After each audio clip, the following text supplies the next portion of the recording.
One of the most disturbing things about the incoming Trump administration is that all of this corruption is now out in the open. We have people even starting to normalize this stuff. People in the House, people in the Senate, even some in the media are just chugging along like everything is normal. So now we have some of the wealthiest people in this country about to fleece the American people right under our noses. But first, if you want to support independent progressive media and help me make it to 1,000 subscribers, please remember to smash that subscribe button. I'm trying to make it to 1,000 before the end of the year, and I would very much appreciate your support. Now, one of the things that Donald Trump has done since he became reelected is fired up this new fake agency called DOGE, the Department of Government Efficiency. And of course, he appointed two of the wealthiest people, Elon Musk and Vivek Ramaswamy, to head up this agency. And I call it a fake agency because agencies need to be established by Congress. But Donald Trump just whipped this up out of the blue and is expecting to take recommendations from Elon Musk and Vivek Ramaswamy about how we can cut trillions of dollars from our budget. Now, don't get me wrong. I am all for making sure the government is running smoothly and efficiently. We should minimize waste, fraud, and abuse whenever possible. But that is not what Elon Musk and Vivek Ramaswamy have in mind at all. One of their main stated goals is to cut $2 trillion from our budget. That is a third of our entire budget. And if you think that they are not going to be touching programs that the American people rely on, we've got another thing coming. And if you were to tune into Fox News, they are all hyped up about this new DOGE agency. But I want you to pay attention to the argument that they are making about how we can make our government more efficient. We know that there is a huge percentage of federal workers who are not at the workplace. And now Senator Joni Ernst today was talking about a productivity tracking where they actually tell those people who are working at home that they have to prove their productivity. But in the end, what they're looking for is to eliminate $2 trillion. How do they do that? Well, I'd like to check out who's working from home, but there's too many of them. You can't even go around the, 3 million people? Only 6% of the federal bureaucrats are actually coming in 5 days a week. And when they're not coming into work, they're having sex at work. Did you hear about the orgy at the VA? Sounds a bit like a nanny state to me. Implementing some productivity app to make sure that all of these government workers are being as productive as you want them to be. Now, the narrative that Fox News wants you to believe is that all of these government workers who are contractually allowed to work from home, they just wake up in the morning and clock in. Then they just go and do whatever they want during the day, and they come home at night and clock out. They want you to believe that these government workers are doing absolutely nothing and just receiving a paycheck for doing nothing. But the problem with that is Fox News has never provided a shred of evidence to prove that that is the case. It is this inherent distrust Fox has in our government that assigns all of this malicious intent from these government workers. So their idea is to implement some productivity tracking app, and that's somehow going to help us cut $2 trillion from the federal budget.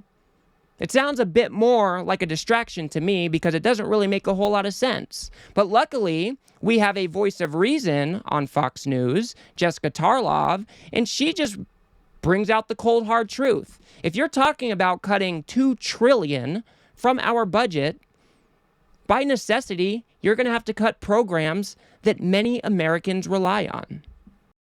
Yep. Yeah. Want a more streamlined government, and I'm glad to see people like Ro Khanna, who's an incredibly progressive member of the Democratic Party, saying, I've got stuff to contribute to this. Jared Moskowitz. I'm sure a lot of the Dems that won in swing districts will be getting involved in it. Joni Ernst harkened back to when she first ran, saying, you know, I'm going to make some pigs squeal down there in D.C. I think that that's all well and good. But to Dana's point, what Jesse's talking about, and again, you get a different packet than I do for every episode. No, I actually the did my own research for this one. Sounds like your own research, actually.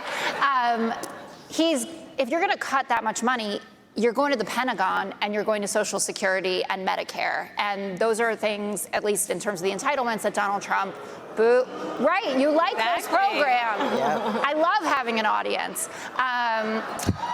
So those things aren't going to happen. The Pentagon will be very hard to trim from. So as you can even see there, they are shooting in front of a live audience, and when she brings up Social Security, Medicare, Medicaid, the crowd rightly boos. These are programs that many Americans rely on. But Donald Trump has been promising that he wasn't going to touch any of these programs at all.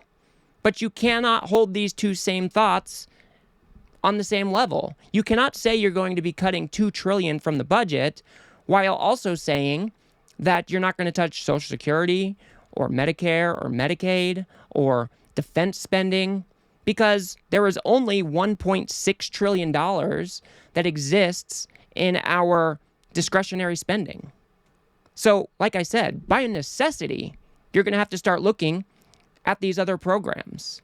But if you tune into Fox News, they continue to tell the lie that Donald Trump said he's not going to touch these programs. We should be able to listen to him, right? Donald Trump has indicated he's not going to cut Social Security. He's not going to cut Medicaid. And we're fine. Yeah, he's already said that.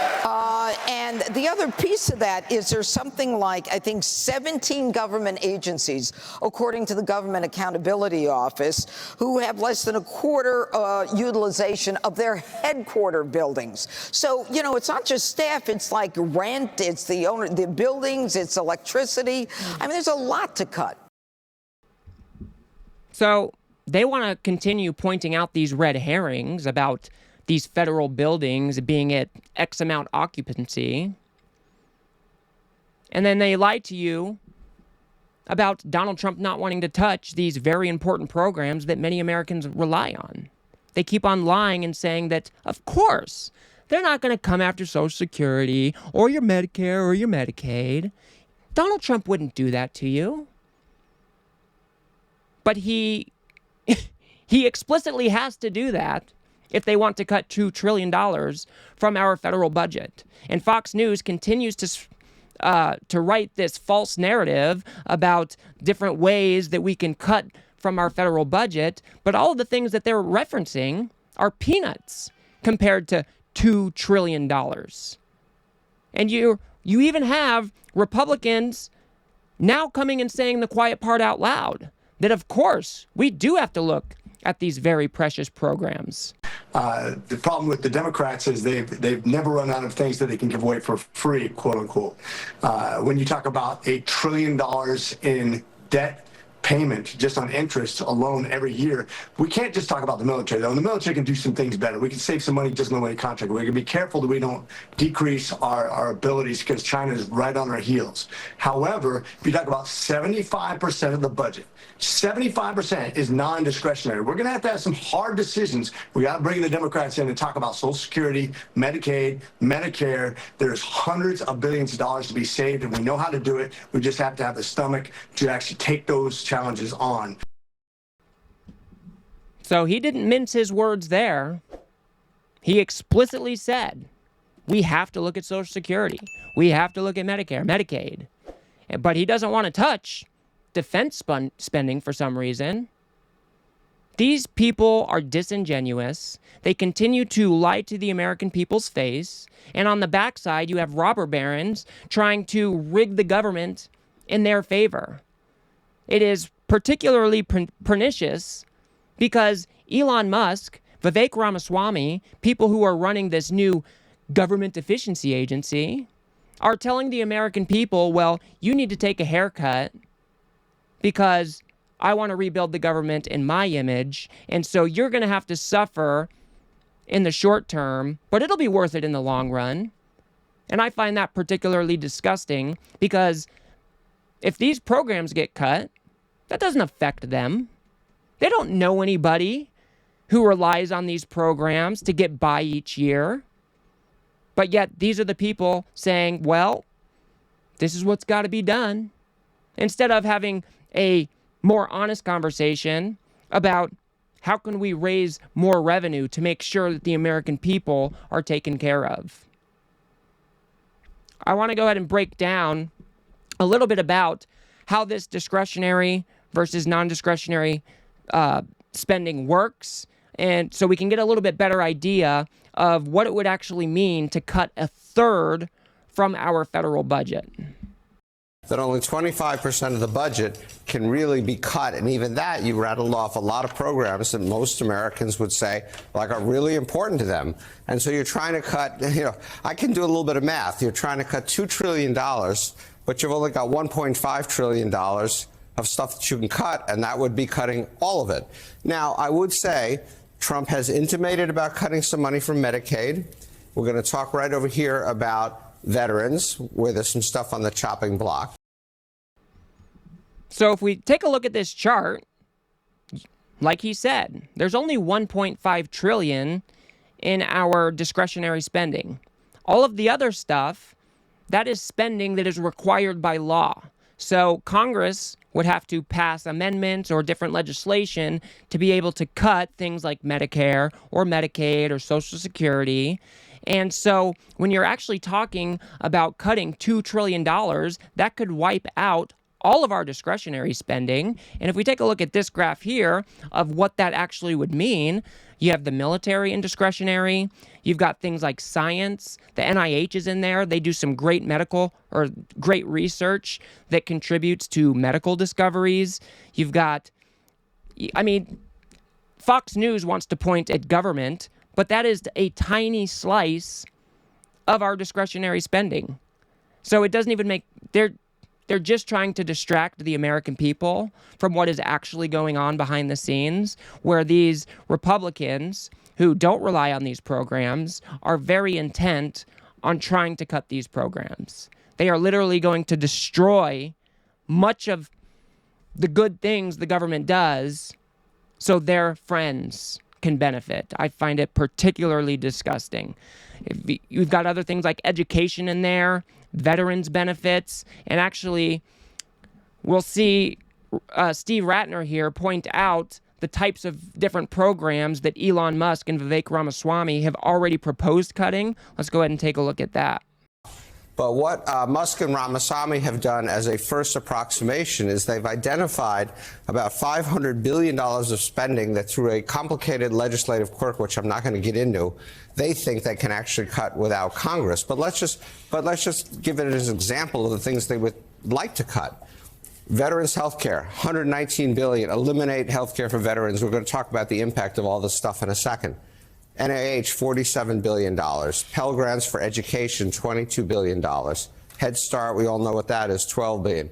The FBI, maybe they'd actually like to cut that, $11 billion. These, by the way, would zero all this stuff out. These are not just trims. This is eliminating this stuff. Federal prisons, the SEC, and so forth. And all of that adds up to $516 billion.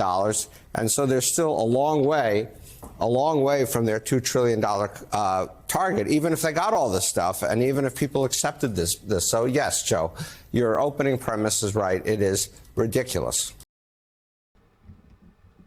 So are we really considering that we're going to cut VA healthcare for our soldiers that have earned the right to their healthcare? We're just going to take that away from them? Is that really what these guys are proposing? Cutting all of the funding for NIH. They do excellent research that won't be done in the commercial markets. That would be terrible. Then you've got education, Pell Grants, and Head Start programs. Just wipe those out. Then they're talking about even the FBI. Really?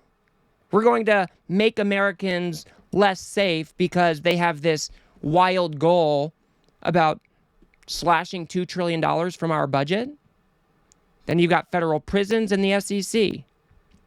The thing that is so disgusting about all of this is it doesn't seem like Elon Musk or Vivek Ramaswamy have a really good understanding of what our government does, how it works, why these dollars are spent in the way that they are. They also don't seem to understand that government spending oftentimes has a return on investment.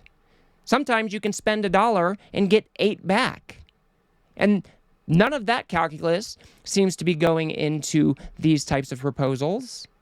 And to think that we're going to rip healthcare away from our soldiers seems like an insane proposition to me. But, like I said, we have the wealthiest people in our country. Donald Trump has the wealthiest cabinet that this country has ever seen. And now these people are trying to rig the government, sell it off for scrap, just so them and their friends can benefit. And the American people are going to be hurt in the process. Even if they cut $500 billion, $1 trillion, it is the American people that are going to suffer at the hands of these wealthy assholes who think that they have a better understanding of how the government should work than anybody else. Elon Musk thinks he can walk into government and treat it like Twitter, get rid of 80% of the employees, and everything will work just fine. But like I said, many of these programs are used and needed by the American people to survive. So I find it just gross that this oligarchy is coming to form right in front of our very eyes, and these people are trying to fleece the American public right under our noses. So I will leave it there for now. If you guys got anything out of this video, please remember to smash that like button and subscribe. Maybe share with a friend or two. I'd very much appreciate that. Like I said, I am trying to reach 1,000 subscribers before the end of the year, and I would very much appreciate your support. If you want to see how Donald Trump's henchmen are already starting to follow through with their promises of targeting Trump's enemies, go ahead and watch that video on the screen now. Otherwise, I'll see you guys on the next one.